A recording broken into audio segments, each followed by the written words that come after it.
좀 전과 같이 캔코의 공매 대행 업무와 그에 따른 공매 절차는 어떻게 되냐?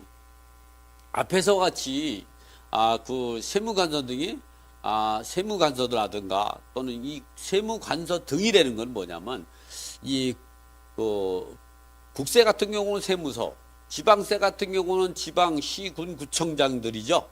그들이 체납자의 재산을 압류하고 이 한국자산 공매를 의뢰하는 것뿐만 있는 게 아니라 이 국세법에 이제 준해서 매각 절차를 진행하는 이제 준조세가 있죠. 준조세가 뭐냐면 공과금이 있죠.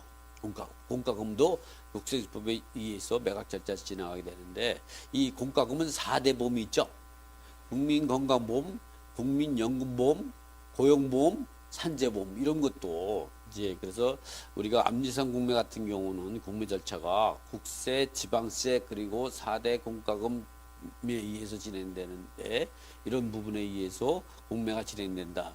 이런 그래서 세무관선 등이라고 하면은 우리가 국세 그러니까 지방세무서 그다음에 시군구청장들 지방세 같은 경우 그리고 4대 공과금 기관장 등이 체납자의 재산을 갖다가 압류하고 한국자산관리 공매를 요청하는 이런 것들을 우리가 세무관서 등이라 한다. 이런 세무관서 등이 좀 전과 같이 한국자산관리공사 즉 영문 이니셜가 캔코죠. 영어로 KAMCO 캔코. 이 캔코는 다른 말로 말하면 한국자산관리공사다. 한국자산관리 다른 말로 캔코다. 이렇게 요거는 우리가 정확히 알아야죠.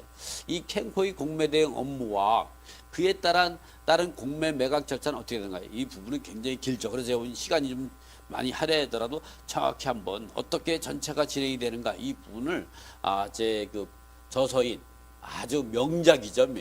아주 이 손에 잡히는 공매 투자의 정석 같은 경우는 명작이죠. 이게 최근에 제가 10월 달에 개장했나 이게 3세 찍은 건데 여러분이 절찬히 해줘가지고 3세인가 4세 찍었죠? 한번 볼까요?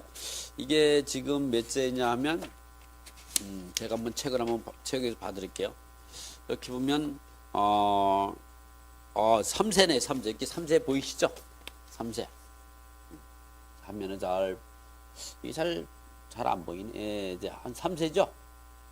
자 이렇게 여러분들이 이런 책 갖고 공부하시면 이제 신탁 공매고 뭐고다 공매에 대해서는 전부 정리해 놨습니다. 자, 공매가 어떻게 진행되는가 이 부분을 갖고 한번 좀 여러분한테 보여드리죠. 이렇게 캔코의 공매 대행에 따른 공매 매각 절차는 어떻게 되는가 제가 그림으로 그려놨죠. 여러분도 보기 좋게끔. 자, 일단은 제일 중요한 게 세무관서 등이라는 거죠. 과세관청. 세무서 여러분 마포세무서 또는 이제 서초세무서, 강남세무서, 제주세무서 뭐 이런 게 있죠. 세무서 이거를 우리가 국세죠. 지방자치단체 세금은 지방세죠. 이 지방자치단체 시군 구청장이 체납된 재산을 갖다가 이제 압류하고 공매 대행을 의뢰하는 것 때문에 지방자치단체하고 각종 공과금 기관, 각종 공과금 4대 공과금을 말하는 등이 압류한 재산을 갖다가 공매를 한국자산관리공사에 의뢰를 하게 되는데 한국자산관리공사는 어떻게 되냐? 무조건 세무관서 등이 공매를 의뢰할 수가 없죠. 어떻게 하냐? 1차적으로 이 공매를 진행해도 실익이 있는지를 먼저 한국자산 의뢰합니다. 그래서 여기 보면 1번 과세관청이 캔코에 압류한 공매 재산에 대해서 실익 분석을 의뢰합니다. 이렇게 캔코는 그러면 이런 실익 분석 의뢰를 받으면 세무관서 등으로부터 과세관청 등으로부터 실익 분석을 의뢰를 받은 한국자산관리공사는 약식으로 등기부라든가 그리고 확인할 수 있는 서류 등으로 분석해서 과세관청에게 실익 분석 결과표를 통지하게 됩니다. 그러면 이제 매각을 진행해도 실익이 있다 또는 몇 획차까지 실익이 있다 이런 분석표를 보내죠.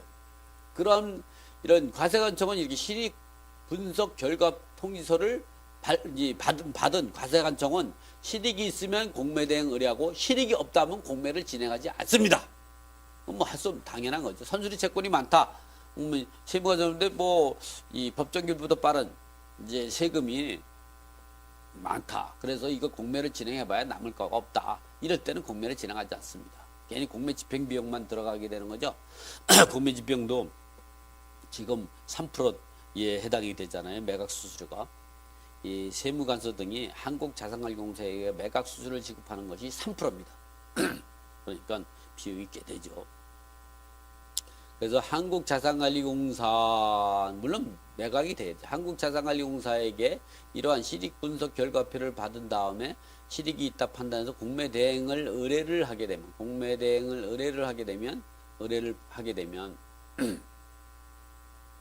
이 한국자산관리공사는 이제 의뢰를 받은 날로부터 4일에서 7일 이내에 공매 대행 통지서를 체납자와 등기부에 등기된 이해관계인들에게 통지하게 되죠. 그래서 이 공매가 진행되는 것은 이렇게 등기부에 등기되어 있는 채권자 또는 체납자 등이 이 공매대행 통지서를 발송. 이 공매대행 통지서는 체납자에게만 발송하는 것이 아닙니다. 등기부에 등기되어 있던 뭐 근저당이나 가압류나 압류 이런 채권자에게 모두 발송하게 되는 거죠. 그래서 이런 것들은 이제 이 받게 되면 이때부터 공매가 진행되는 걸 갖다가 체납자도 할 수 있지만 등기부에 등기되어 있는 채권자 또는 이제 등기부에 등기되어 있지 않지만 이해관계인으로 등재되어 있는 사람들 이런 분들은 통지하게 되고 그런 사람들이 알게 되는 거죠. 그래서 자진납부 시 자진납부를 유도합니다. 그래서 자진납부를 유도해서 자진납부 시 할 때는 공매가 취소해버리죠. 진행되지 않습니다. 이 체납자에게 자진납부를 유도하고 이해관계인 등에겐 권리신고 그리고 및 채권 신고를 할 수 있도록 최고하게 됩니다. 그 다음에 이제 권리 분석을 통해서 채권 신고된 내역들을 가지고 권리 분석을 해서 공매 매각 가능 여부를 실익 분석을 정확하게 하는 거죠. 이때는 그냥 간단하게 약식으로 실익 분석 여부를 판단한 거죠. 이때는 이 체납자와 공매 대행 통지서를 발송해서 체납자와 그리고 이해관계인 등기부에 등기되어 있는 이해관계인들에게 발송해서 이들이 이때부터 이 공매대행 통지서를 보면요 뒷면에 권리신고 및 채권 신고 내역 등을 할 수 있도록 이제 뒤에 붙어 있습니다. 그래서 이때에 권리신고 및 채권 신고를 한 이런 사람들을 상대로 해서 실제적으로 권리 분석을 하니까 보다 정확해지겠죠. 이러한 실익 분석을 통하고 그리고 실익이 없다 그러면 발례하는 거죠. 그 다음에 이제 매각 준비 절차를 거치게 됩니다. 이 매각 준비 절차는 배분 요구 신청이 종기를 결정하고 그리고 현황조사 보고서를 작성하고 현황조사관이 있습니다. 경매에서는 집행관이 현황조사관이 있지만 공매에서는 집행관 제도는 없지만 현황조사관 제도를 두도록 되어 있기 때문에 현황조사관이 현장 가서 주택이나 상가 건물을 조사해 가지고 이 부동산을 조사해서 현황조사 보고서를 작성하게 되죠. 또 이 감정평가사에게 감정평가 명령 및 그 감정평가 금액을 갖고 매각 예정 가격을 결정하게 되죠. 지금은 뭐 최초 감정평가 금액을 갖고 최초 매각 예정 금액을 정하고 있습니다. 그리고 공매재산 명세서를 작성합니다. 배분 요구 신청이라든가 현황조사관이 조사한 조사 내역 그리고 감정평가 금액을 갖고 공매재산 명세를 작성해서 이 공매재산 명세는 법원 경매로 따지면 매각물권 명세서를 받습니다. 그래서 이 공매재산 명세가 가장 중요한데 여러분이 공매에 입찰 들어가시면 반드시 공매재산 명세서를 꼭 확인해야 된다. 여기 공매재산 명세서는 어떤 내용이 있느냐 여기 내용에는 어떤 내용이 있느냐 이 내용은 제가 좀 잠깐만 공매재산 명세서는 어떤 내용이 있느냐 이거 좀 지워야겠네요. 이 공매재산 명세서에는 어떤 내용이 기재가 되어 있냐면은 이런 내용이 기재가 되어 있어요. 이따 이제 다음번에 제가 기회가 되면 여러분들한테 이제 보여드리겠지만 지금은 약식으로 공매가 어떻게 진행이 되는가 이 부분만 설명을 해드리는 거기 때문에 이 공매 체납자 이에 관한 정보 뭐 관리번호 공매 관리번호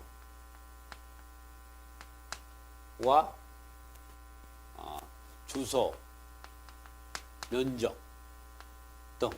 그 다음에 현황 조사관의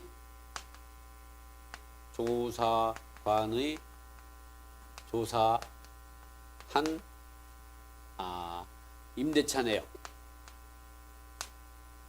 내역과 물건 내역, 물건지 정보 내역, 이런 것들이 먼저 나오죠. 그 다음에 이제 그 임차인이 권리 신고 내역이 나오죠. 그 다음에 이제 임차인과 등기부에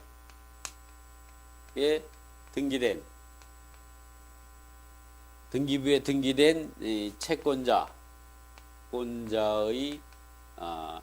권리 신고 및 배분 요구 내역이 나옵니다. 또 마지막으로는 기타 이제 정보 내역으로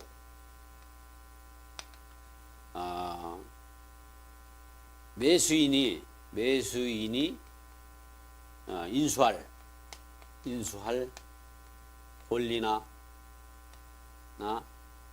뭐 재반 내용 등을 기재하게 되죠. 그래서 이게 공매재산명세서가 그런 거기 때문에 굉장히 중요합니다. 여러분들에서 이런 내용들을 꼭 확인하고 입찰에 참여해야 된다. 그래서 이제 이건 제가 지우고요. 다음 또 할 때 또 판서해야 되니까 미리 지워놔야겠더라고요.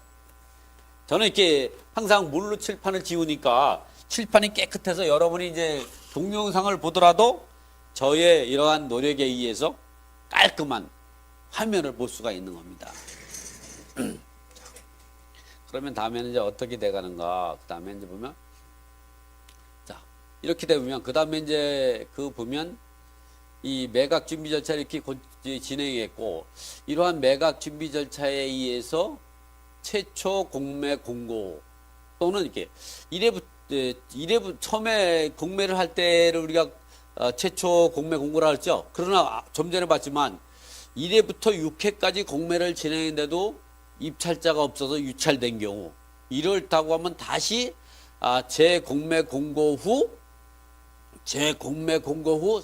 그 기간이 한 45일 건다죠. 다시 50% 저감된 금액을 기준으로 해서 다시 7회차부터 12차까지 실익이 있는 범위 내에서까지 공매 절차를 진행한다.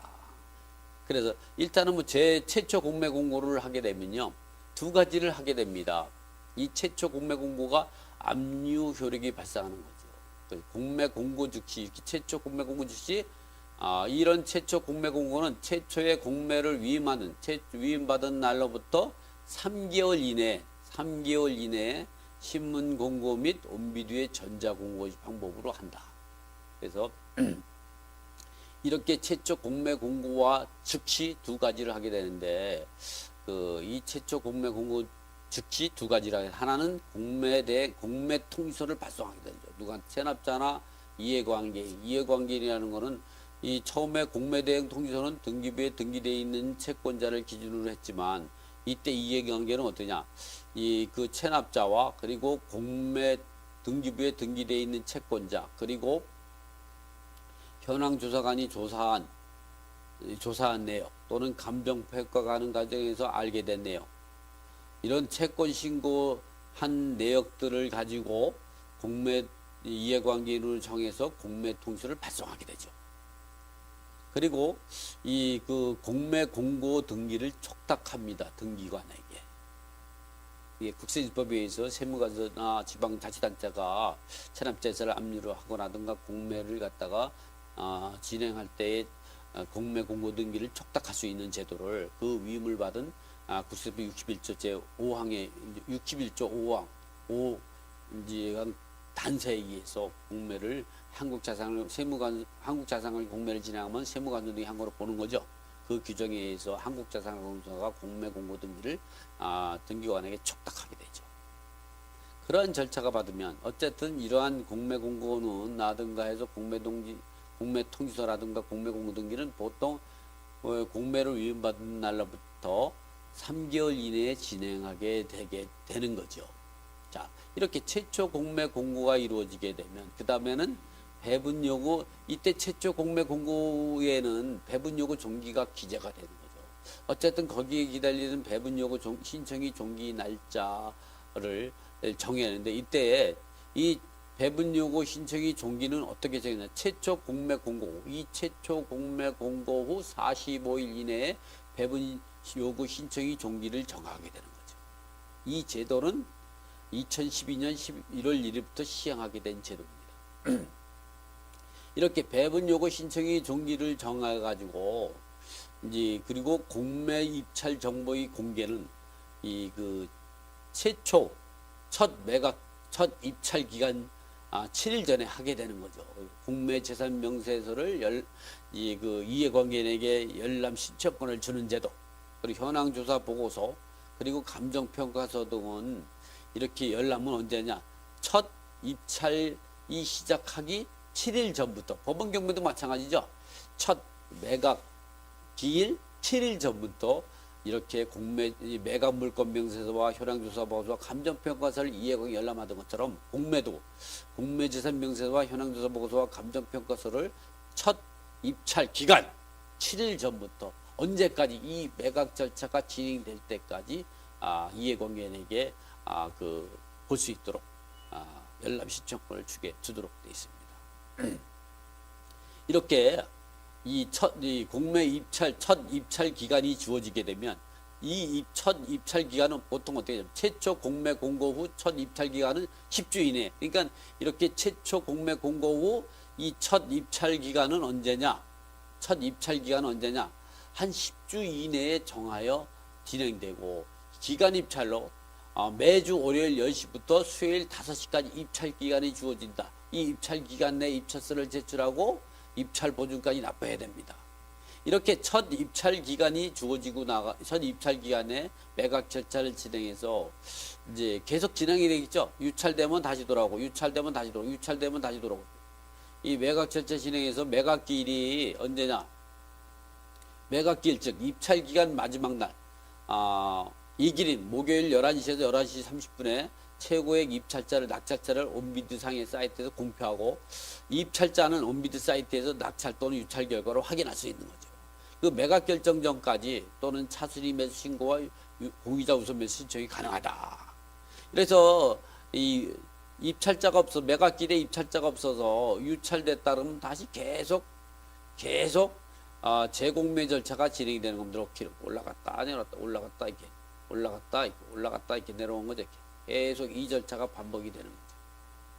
그런데 여기서 낙찰자가 발생한다면 이 3일 있다가, 즉 목요일날 11시에서 11시 반에 낙찰자가 결정이 되면 매각 결정은 월요일 3일, 일요일은 빼고 나면 빼고 법정 후일이 빼고 3일 있다가, 그러니까 이제 월요일 10시에 매각 결정을 하게 됩니다. 이게 낙찰자 공표 후 3일 이내에 매각 결정 기일, 매각 허가 또는 매각 불허가 결정이 정해지게 되므로 3일 이후에 월요일 10시에 매각 결정과 즉시 바로 확정돼 버립니다.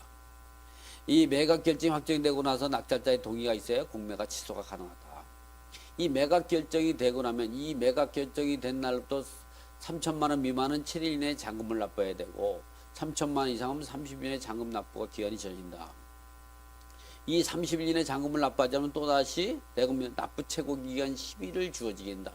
이거 10일을 주어지게 되고, 이 10일 이내 또는 납부 기한에 대금을 납부하게 되면 이 대금 납부한 날부터 납부하게 되면 소유권 이전 등기를 낙찰자에게 이제 촉탁으로 이전해주고, 이렇게 대금을 납부한 날부터 30일 이내 배분기일이 정해지게 되죠. 이 30일 이내 배분기일이 정해지게 되면 이 30일로부터 역산해서 7일 전에 배분계산서를 작성하게 되죠. 그래서 7일 전부터 이 배분에 대한 이의가 있으면 이제 배분에 대한 이의를 할 수 있는 제도를 두고 있습니다. 그러나 이제 우리가 이렇게 하는 이유는, 법원 경매는 3일 이내인데 이 공매에서는 7일 동안의 기간을 두는 거는, 왜냐면 이 한국자산관리공사가 공매를 직접 진행하는 게 아니라 의뢰를 받아 대행을 하게 되죠. 그래서 공매를 직접 의뢰를 한 세무관서 등의 동의를 거쳐야 되기 때문에 이런 절차를 거치게 되죠. 그 제도를 제가 조금 더 이제 판서를 하면서 설명을 드리면서 이 과정을 마치도록 하겠습니다. 자, 공매가 보면 이제 이렇게 되는 거죠. 공매는 기간 이찰입니다. 그래서 월요일 10시 정각에서 수요일 17시 정각까지 이 24시간 하는 거죠. 온라인이니까 뭐 24시간 이렇게 매각 절차를 진행하게 되는 거죠. 24시간 동안. 그래서 이런 경우 그래서 이제 이래구나 가지고 이제 1일 후 하루 지나면 목요일 날 11시에 입찰 결과를 공표합니다. 입찰 결과를 공표. 그래서 낙찰받은 사람은 뭐하지? 최고 낙찰자는 최고액 입찰자가 되는 거고요. 유찰자, 낙찰받지 못한 사람은 유찰자라고 하죠. 유찰자는 바로 입찰 보증물 반환받게 되는 거죠. 바로 맞습니다. 우리 여러분 입찰서 제출할 때에 그때 이 환급 계좌를 기재하게 되죠. 그리고 나가지고 3일 후 아까 이 도표로 책으로 보는 것보다 이게 훨씬 더 이해도가 빠르죠. 3일 후에 3일 후면 월요일 10시 정각에 매각 결정을 하게 되죠. 매각 결정과 즉시 확정이 되버리죠. 그래서 이때에 확정이 되면 나이 온비들이 들어가서 뒤에서 매각 결정서와 입찰 보증금 영수증을 교부받을 수가 있는 거죠.